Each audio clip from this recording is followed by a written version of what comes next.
Hello everyone, my name is Melinda Jennison and I am preparing for you today the Brisbane property market update, summarising all of the data for August 2025 to help you understand what's actually happening, but also what we're seeing on the ground. So let's get started.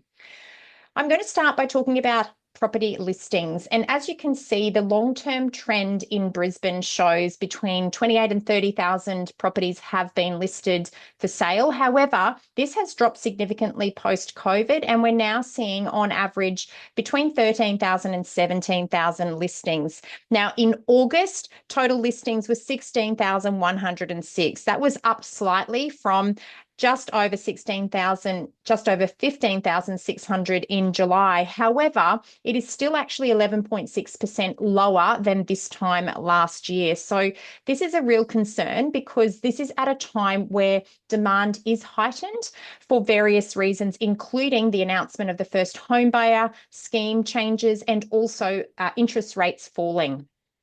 Looking at sales volumes, compared to 12 months ago in Brisbane, sales volumes have declined 3.5%. A lot of this is due to the fact that there's fewer properties available for sale because the buyer appetite is very high. And I'm sure if we saw more opportunities become available to buy, we'd see that the sales volumes would also increase throughout our city. The demand side of things is exceptionally strong in Brisbane. As I pointed out, two policy setting changes throughout the month of August have also contributed to this. I touched on the first home guarantee scheme, and this is open to all first home buyers where there's no income caps, there's higher price caps, and there's unlimited places. So in Brisbane, this means purchasing up to a $1 million property would require just a $50,000 deposit plus costs. And I think that's been or will be a powerful catalyst for increasing demand come October 1. We've seen some FOMO enter the market, or that's fear of missing out, in preparation for this legislation coming in. Secondly, we saw a 25 basis point cash rate cut in August. So the cash rate now sits at 3.6%. And this not only improves borrowing capacity, but also contributes to higher demand. How is this playing out in auction markets? You can see there that auction clearance rates have remained strong throughout August. The properties that we've attended that have been for sale by auction, in most instances, anything in the affordable segment of the market, especially up to around $1.5 to $1.7 million, there's multiple registered bidders and they're selling really well. Anything that's above a $2 million price point, typically buyers become more discerning at this price level, and we're seeing more of those opportunities pass in. A lot of buyers at that level may also need conditions, which is why they're not typically selling at auction. It is very property specific though, and I'm just making some general comments based on our observations. You can see their days on market currently sitting at 23 days for Brisbane. Now, that was 25 days last month, so it does indicate that the speed of the market is improving or increasing once again. It was 16 days last year, so it's a bit slower than last year. What I will say though is that for quality properties located especially in inner city and middle ring markets at affordable price points, they are walking out the door with multiple registered bidders, and the days on market in those instances is typically only 1 to 2 weeks. We have seen a slowdown to some extent due to new seller disclosure laws coming into place in Queensland in in July, and that's actually caused a small slowdown in the transaction rate as well, which is actually music to our ears as buyers agents. Now let's look at dwelling value changes. So you can see there throughout the month of August, Brisbane dwelling values increased 1.2%, that quarterly change of 3% and an annual change of 7.9%. And the median dwelling value for Brisbane now sitting just under $950,000, and that's the totality data that we're quoting.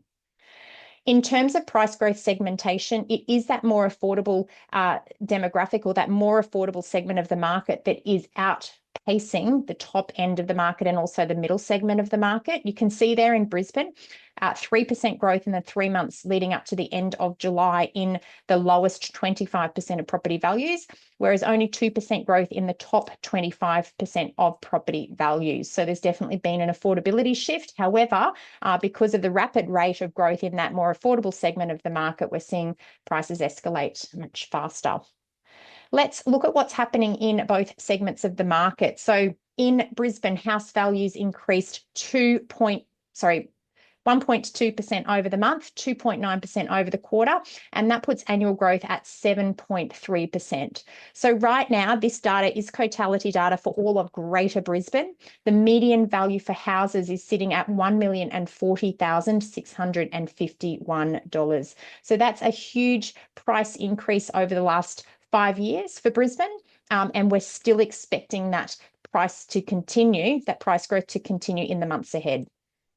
Looking at unit value growth, you can see for Brisbane for the month of August, we saw 1.3% price change in the unit market, quarterly growth sitting at 3.9%, and the year-to-date growth at 7.5%, annual growth at 11.1%. What I will say is both segments of the market have seen an uptick in price growth between July and August. So this means that the rate of growth has gained pace over the last 2 months. A median unit now across all of Greater Brisbane, the value sits at $740,992. Remembering first home buyer incentives right now in Brisbane are capped out at $700,000. That will change for the home guarantee scheme to a median price of $1 million or a price point of $1 million. So we're going to see more activity in both segments of the market at those price points under $1 million when that comes into effect. Looking at property value changes in the overall market, broken down by units and houses, historically speaking, this is the change in monthly price growth for both segments of the market. You can see the unit segment there, the light blue bars, has continued to outperform over the last couple of years compared to the house market here in Brisbane. That is unique to the Brisbane market. It's not the case in other capital city markets. But in the housing market, you can also see that price growth momentum that really has been taking place, as it has also in the unit market since around April this year. And there's been month-on-month price growth that we have been seeing across the city in both segments of the market.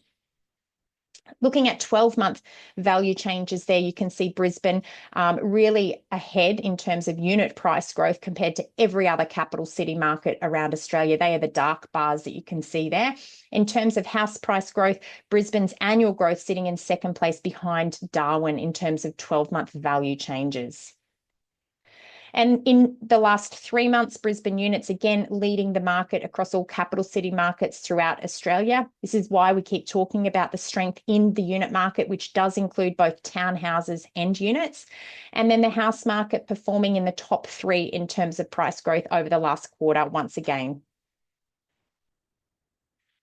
In the rental market, vacancy rates do remain unchanged, sitting at 0.9% yet again. So this is a reflection of a very tight rental market. There still is very little stock available to rent.